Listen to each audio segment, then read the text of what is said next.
So, heto na mga kaballers, Golden State Warriors may nilulutong plano. Alamin at ang balita patungkol sa lugi nga daw ang Boston Celtics sa pagkuha kay Paul George. Tara na't pag-usapan natin yan dito sa Basketball Hot Shots.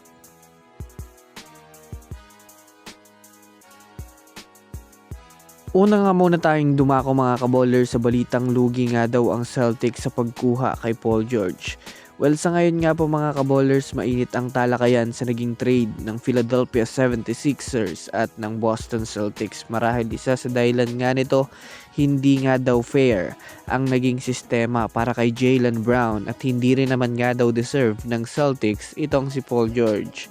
Ayon nga sa usap-usapan mga kaballers, isang malaking bagay nga po para sa Celtics na magkaroon ng isang athletic na superstar kagaya ni Jaylen Brown dahil malamang sa malamang isa nga ito si Jaylen Brown sa mga bumubuhat sa opensa ng Celtics lalong-lalo na sa panahon na wala itong si Jason Tatum.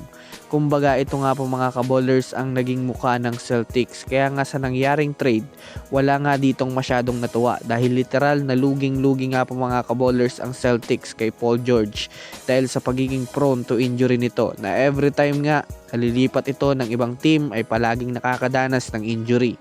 Bukod pa dyan, mas athletic nga itong si Jaylen Brown at mas mataas ang ina-average sa bawat laro. Nasasamahan mo pa mga kaballers ng mas bata pa nga itong si Jaylen Brown na kasalukuyang fully developed na ang laruan bilang isang NBA champ at NBA Finals MVP. Kaya literal na magsisisi nga talaga ang Celtics dito mga kaballers. Samantala, pumunta naman tayo sa balita patungkol sa may niluluto ang Golden State Warriors ngayon. Well, alam naman nga po natin sa ngayon mga kaballers na dalawa nga sa pinakamagagaling na players ngayon sa free agency ang nananatiling wala pang kupunan.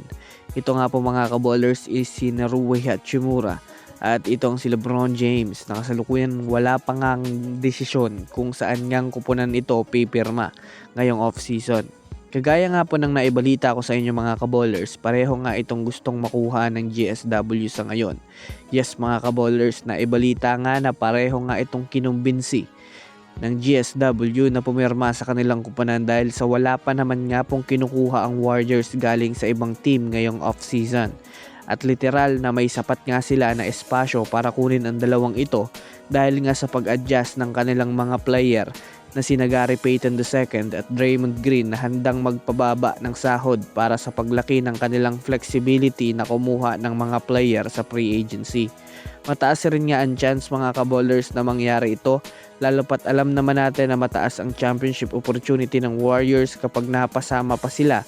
Dagdag pa dyan ang paglobo pa lalo ng kanilang fanbase. So yun lamang mga kaballers, yan lang na muna ang ating pag-uusapan sa ngayon. Pindutin ang subscribe and hit nyo na rin ang notification bell para sa mga susunod na updates sa mundo ng basketball. Again, this is Basketball Hot Shots.